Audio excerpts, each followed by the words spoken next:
So hello guys. So welcome back to my channel.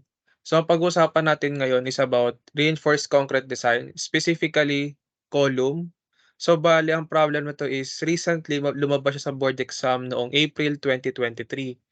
So bale ano ba pinaka main mission ko is to aid na sa mga taong or sa mga estudyante or sa mga fellow C reviewee ko o gano'n sa coming board exam is para mas maintindihan nila kung bakit ganito yung nangyari, ba't ganito yung atake sa problem at marami pang iba. So, let's start guys. So, bale yung problem is about column. So, meron siyang meron siyang shear tsaka compressive load, which is sinabi dito. So, bale ang given natin is meron daw tayong width na 600 millimeters. So, nakikita nyo naman. Then meron tayong 800 millimeters sa length. So ayan. Then ang main reinforcement daw natin is ang area daw ng ating ang ating bakal is 16 by 25 millimeters. So ibig sabihin meron tayong 16 na diameter bars na mayroong diameter na 25 millimeters. Then yung sukat daw ng lateral ties natin is 10 millimeters. So maliit lang kasi yung lateral ties. So ano tong main reinforcement? So sa mga hindi nakakaalam, ito yon, itong bilog na yon. Then yung lateral ties is ito. Ito yung mga ties, yung mga nakapalibot sa kanila.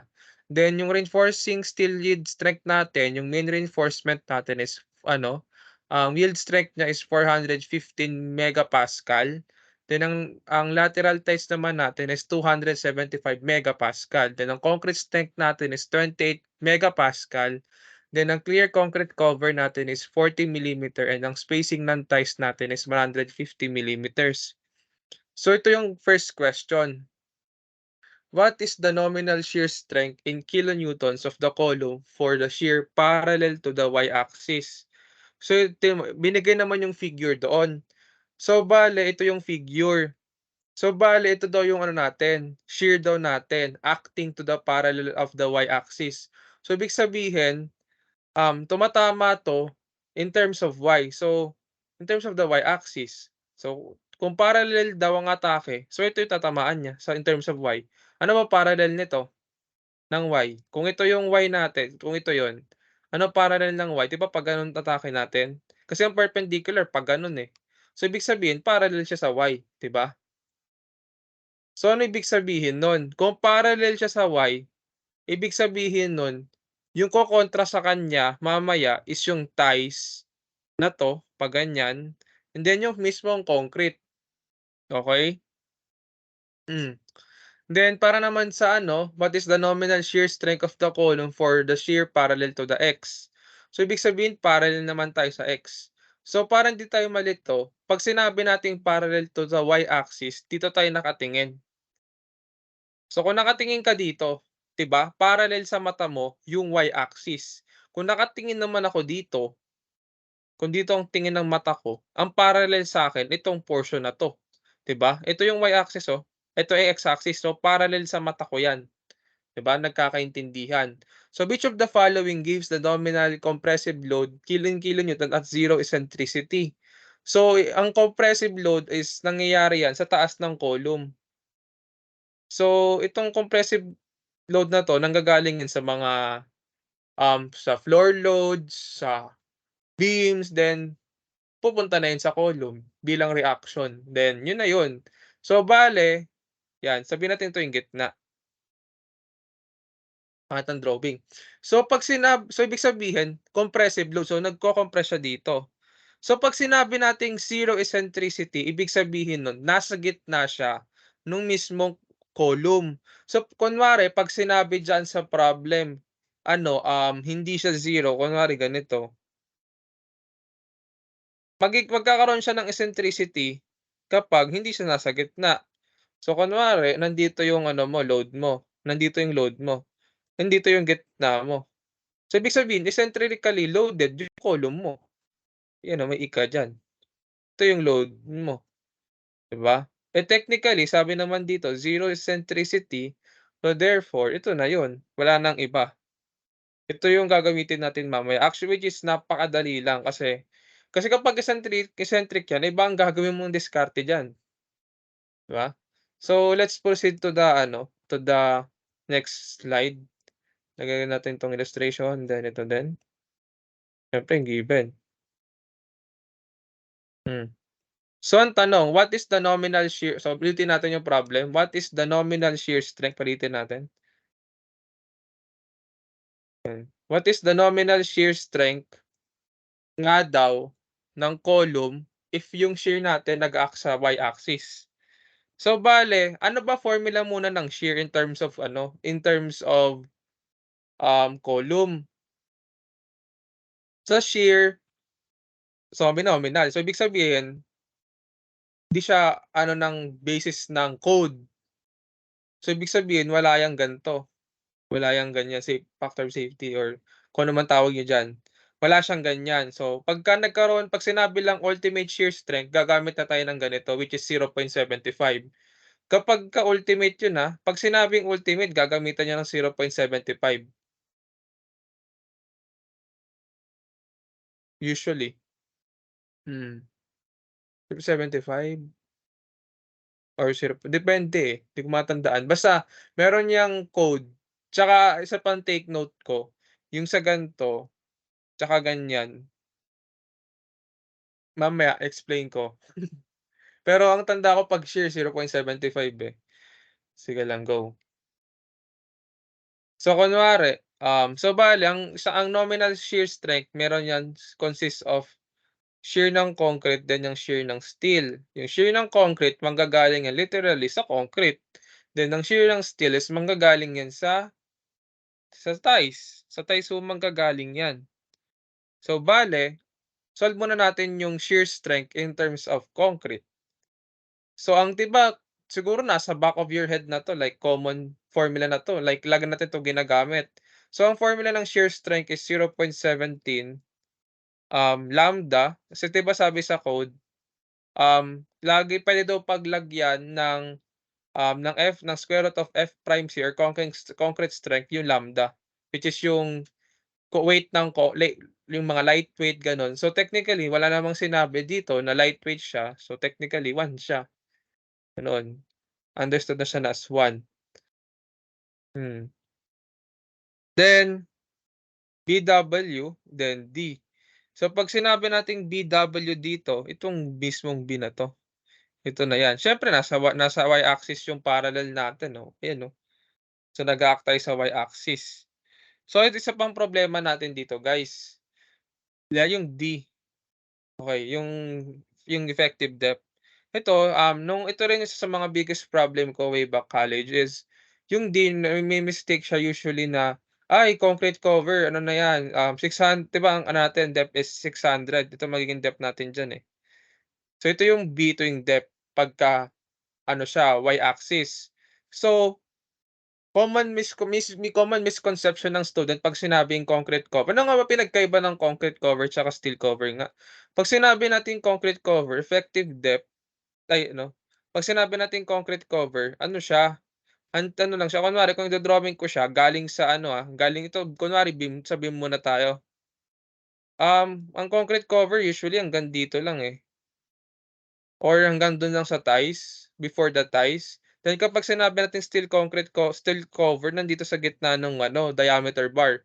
So yun yung pinaka main concept na you should always remember. Hindi niyo dapat kakalimutan na that concrete cover and steel cover is not the same. Okay guys, kasi yung college din naging problema ko din yan. Like nalilito ako sa definition ng dalawang yan. So thankful naman ako na alam ko na yung pinagkaiba ng dalawang yon.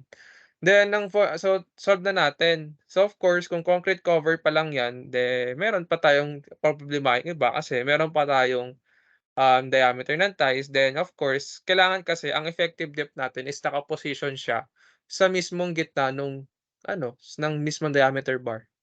So let's solve. So 600 millimeters kasi yun yung size nung depth, minus is yung concrete cover, so 40, yung diameter ng ties 10, then minus mo dun sa kalahati nung ano, kalahati nung diameter bar, which is 25/2. So ano yung effective depth natin dito, guys? Palabas niyo calcu niyo guys.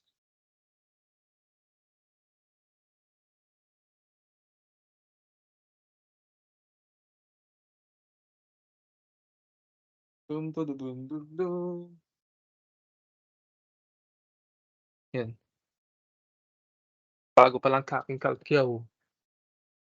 So, na effective depth, bumalik pala sa last line, yan. Effective depth 600 minus 40 minus 10 minus 25/2. So, ang effective depth natin is 537.5. So, yung effective depth natin.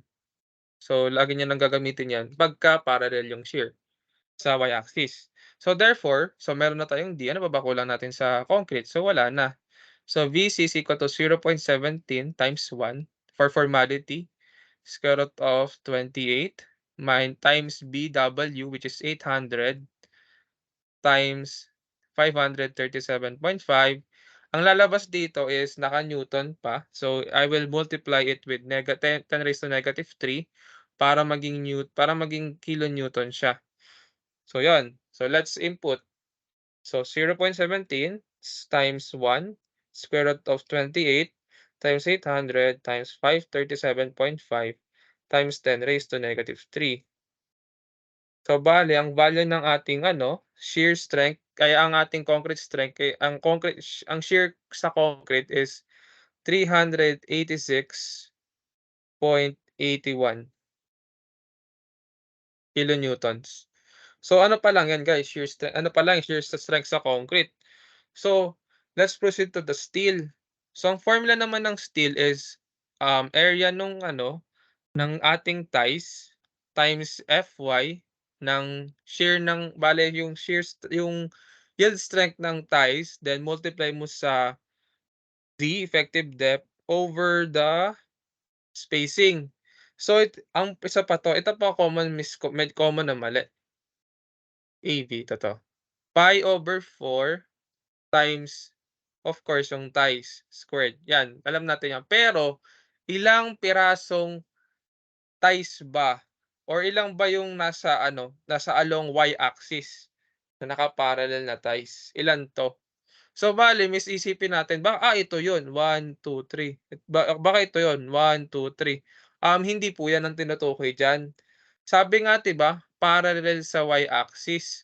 So, bale ang kino-consider dito na bilang is itong mga nakaganto, naka-y, naka-ano din, naka-along y-axis, 1, 2, 3, 4. So, ibig sabihin times 4 'to. So, bale yan yung area nung ties na tatama sa shear strength in the parallel of the y-axis. So, input natin, squared times 4. So, bale ang ating ano, ang ating, pinakamamahal na area ng ties is 100 times 100 pi. So, para ano, hindi na tayo mahirapan, ginawa ko na siyang pi. So, ito literally direct substitution na lang. So, 100 pi multiply ko sa oops,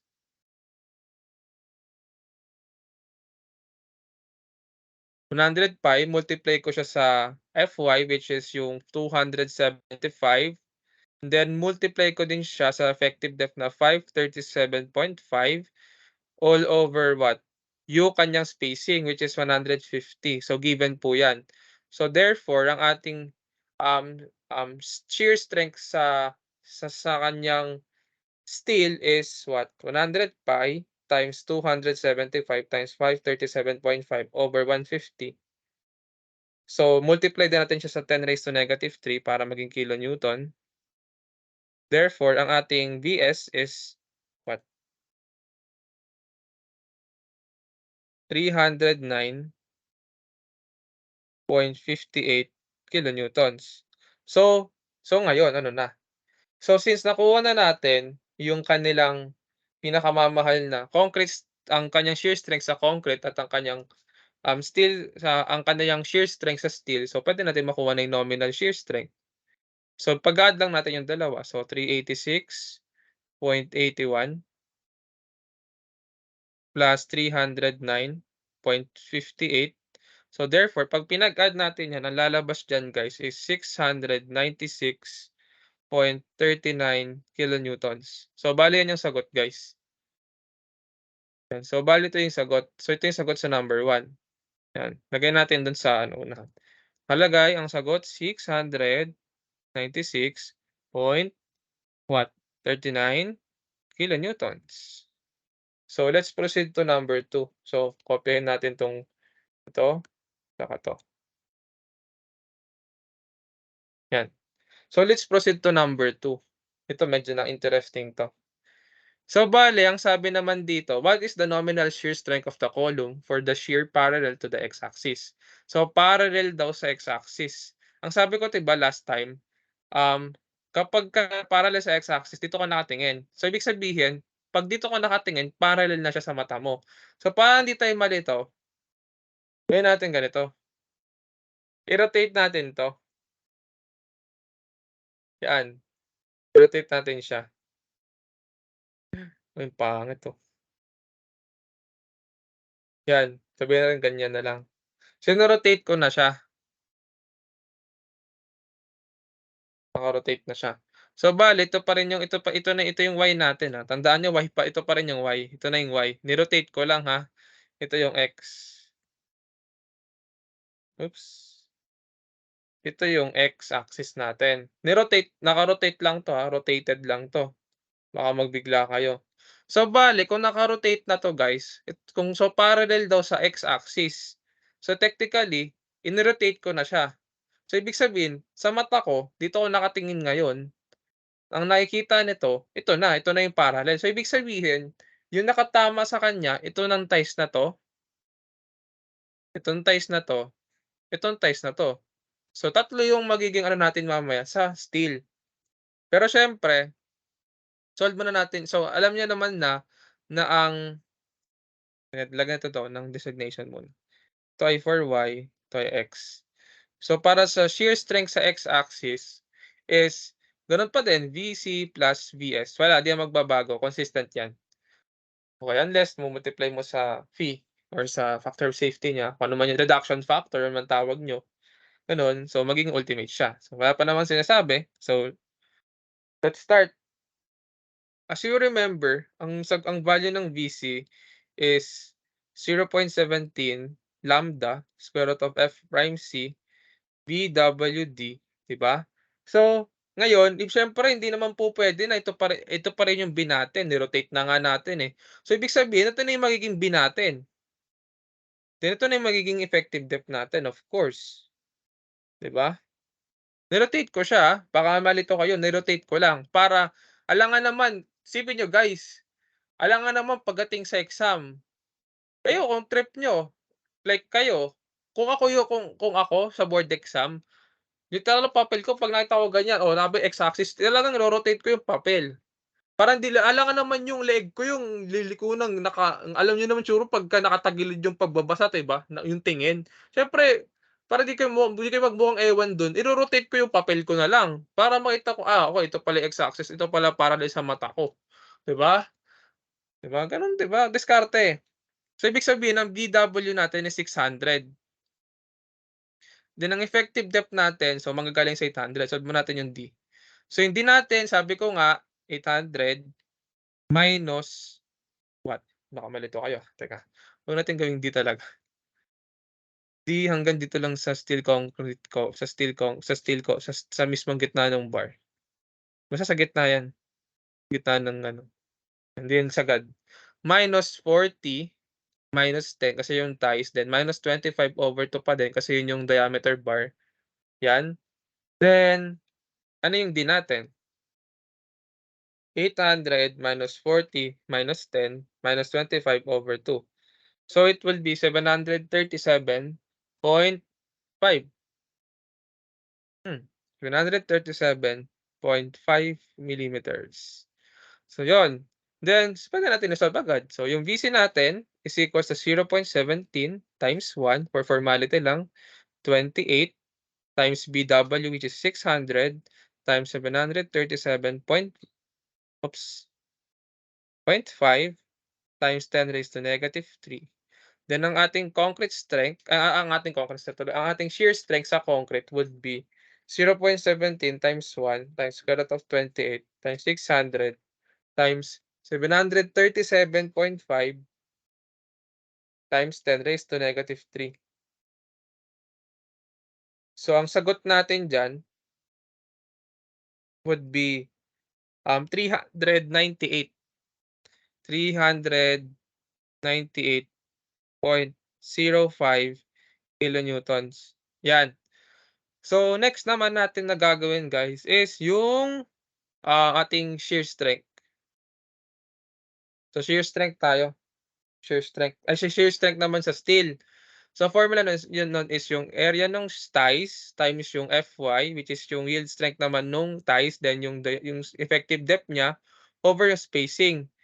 So, substitute na lang natin. Oops, wala pala tayong AB. So, yung value ng ating area nung ng ating ties is equal sa pi over 4 times 10 squared kasi natin yung diameter bars natin sa ties is 10 millimeters times 3. Kasi tatlo lang yung nakaparallel sa x-axis natin.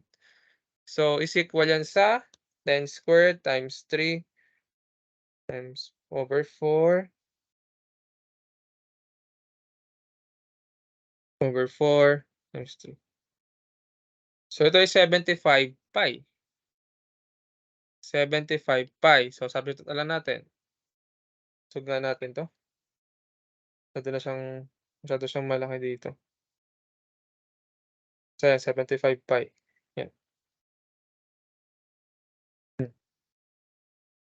So, equal yan sa AB. So, 75 pi multiply ko sa Fy, 275 times D, 7375 over S times 10 raised to negative 3. Yung S natin 150 pa din. So yung ang ating ang shear strength sa steel would be 75 pi times 275 times 737.5 over 150 times 10 raised to negative 3, 318. 318.58 kilonewton. Yon, dale so meaning kung meron na tayong concrete strength, ay ang ating concrete tuloy, ang ating shear strength sa concrete at meron na tayong steel, meron tayong shear strength sa steel, so makukuha na natin yung nominal shear strength sa parallel sa x-axis, yan. So add natin 398.05 plus 318.58. Therefore, ang ating nominal shear strength sa parallel sa x would be 398.05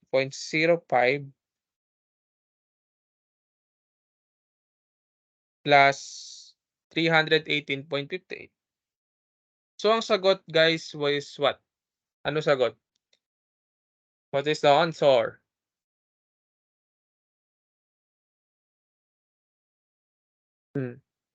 What is the answer guys? So, bale ang sagot is 716.63 kilonewtons.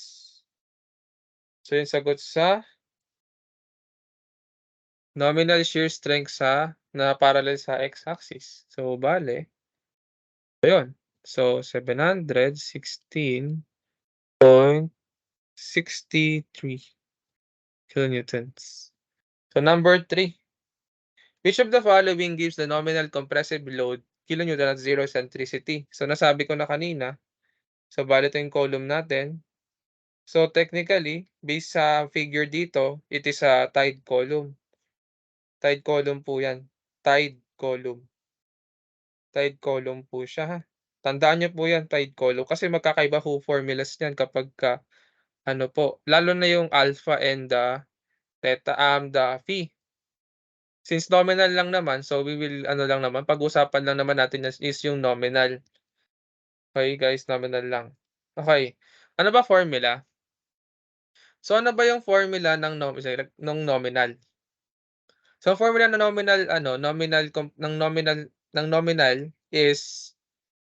nominal compressive load is alpha times 0.85 F prime C times gross area niya, which is ito yung area ng concrete para di kayo malito, then area nung steel plus, area nung steel ulit times yung FY. Of course, tanungin ko kayo, um, ano muna yung tinutukoy dito na area ng steel? Sige nga, tanungin ko kayo, ano tinutukoy dito na area ng steel? Ang tinutukoy po dito ng area of steel is yung main bars guys. Bakit? Pagka 'di ba nandito yung bakal mo nandiyan. 'Di ba pagka na-UP ko 'yan, 'di ba, ang itsura niyan gaganito 'di ba, parang city puwede nga mag-buckle, eh, or puwedeng kapagka masyado siya na-compress, sobrahan sa na-deform ng ganyan, bale na-UP ng ganyan 'no, ganyan-ganyan siya, ayan. So ibig sabihin ang pinaka nadudurog diyan is yung yung main bar guys, gano'n. So meron pa 'tong alpha na 'to. Yung alpha natin kapagka tide column 0.80, kapag ito tide column 'to, 'yan tide column. Kapagka ano naman, 0.85 naman kapag spiral column, tandaan niyo 'yan. Baka kasi mamaya next time 'di na tide column ang binigay, spiral column na. Okey, so tandaan niyo 'yan guys, spiral column na. So ito, ito 'yan tandaan niyo 'yan guys, tandaan niyo 'yan. Ito ay para sa tide column, yung ginagamit ko dito. Baka mamaya gamitin niyo 'to sa ano, iba ang alam ko iba, eh. Iba ang iba nga ba? Hmm, hmm,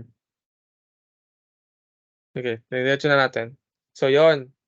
So bale, so ngayon solve muna natin yung area ng concrete. Siyempre kung gusto niyo diretso walang problema, puwede niyong irekta na yan, eh. Ano ba, puwede na irekta na ba natin guys? Puwede naman, eh. Puwedeng-puwede naman natin irekta yan, eh. Puwedeng-puwede.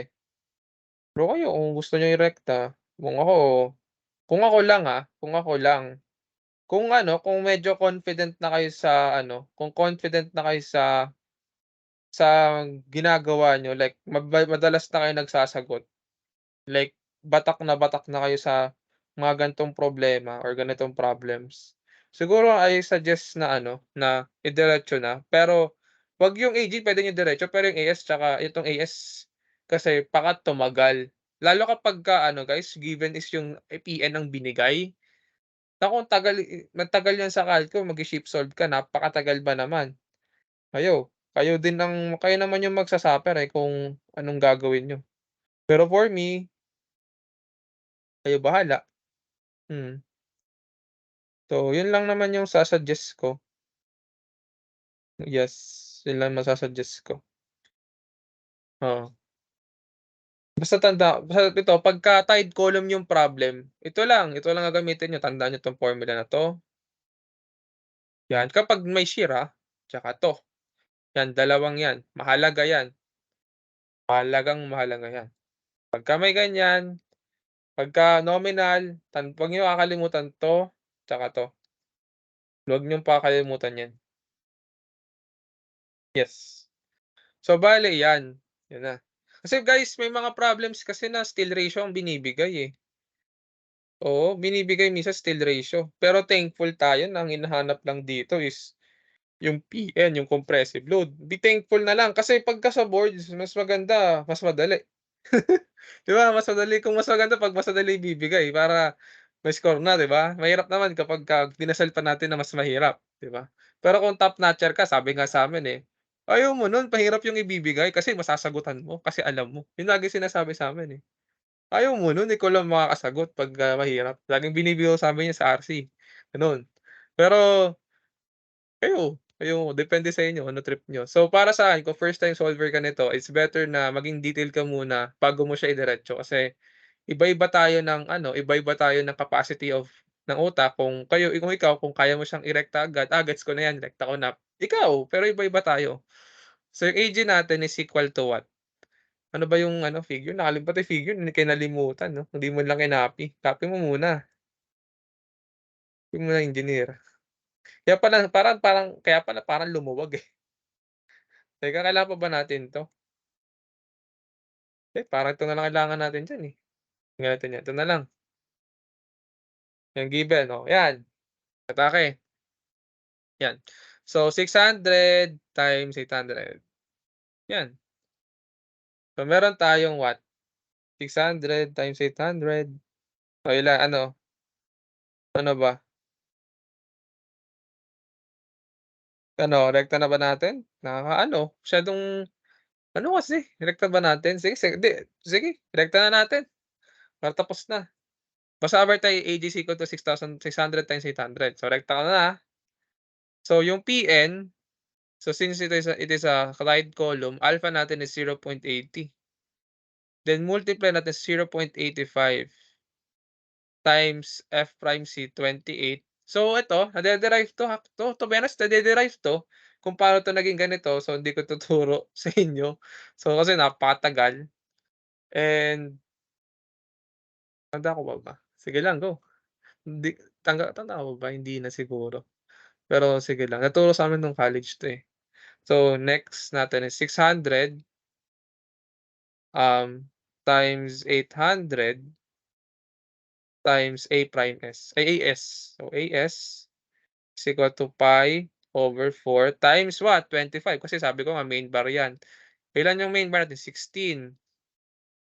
So yung AS natin is pi over 4 times 25 squared times 16, 2,500 pi. Alam niyo bakit ginagawa kong naka-pi? Para hindi ko na kailangan i-ano, kapagka siyempre sa calcu naka-store 'yan, pero kapagka kasi minsan nagkakaroon ng misconception yung bata na, yung 2 decimal na lang. Kung ikaw, kung gusto mo for accuracy, ako, gusto ko talagang detailed, kung detailed, eh. So 'yan, 2,500 pi, 'yan. Then plus gano'n din, 2,500 pi times yung Fy, which is 400, dito pala, 415. 'Yan, teka, mas may mali akong draw, dapat maganda para hindi nakakalito sa mata. 'Yan, ganito, 'yan, okey na, 'yan. So ngayon i-input mo na lang sa calcu ta's makukuha mo na. Dito tayo, 0.80 times 0.85 times 28 times 600 times 800 minus 2,500 pi plus 2,500 pi times 415, then close natin. Ano lumabas? Ano lumabas, guys? Ano lumabas? Anong lumabas sa inyo?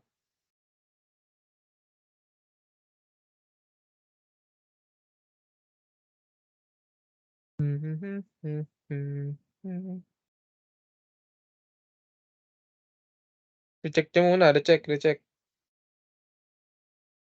Nakakailan newtons ba sa inyo o sumobra ng decimal? Check nga natin, check. Baka nagkamali ako ng pindot, eh.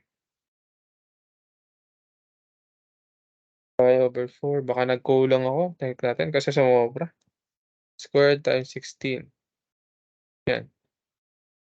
So ulitin natin, nire-type ko lang, 0.85 times 28 kasi baka mamaya mali pinagtuturo ko, 'di ba, sayang naman. 600 times 800 times 'yun, naka-store na lang para sure. Then plus 2,500 pi alpha tuloy, A times 415.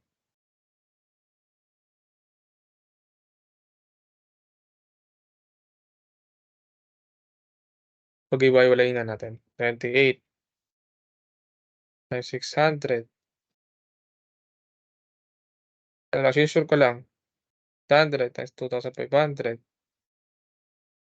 Kasi 0.18 nakahiwalay kasi yan, guys, nakahiwalay yan sila, nakahiwalay yan. Plus 0.85 times 28 times 600 times 800 times 200,500 pi.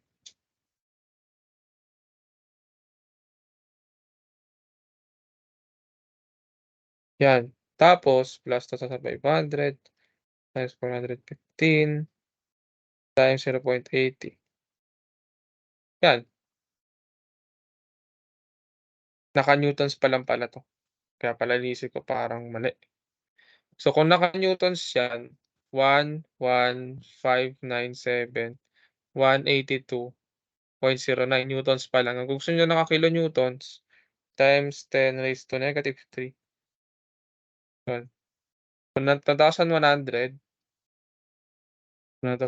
tuloy 11,597.18 kilonewtons.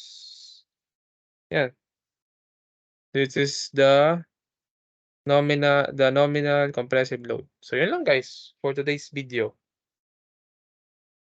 That's all folks. Good luck engineers.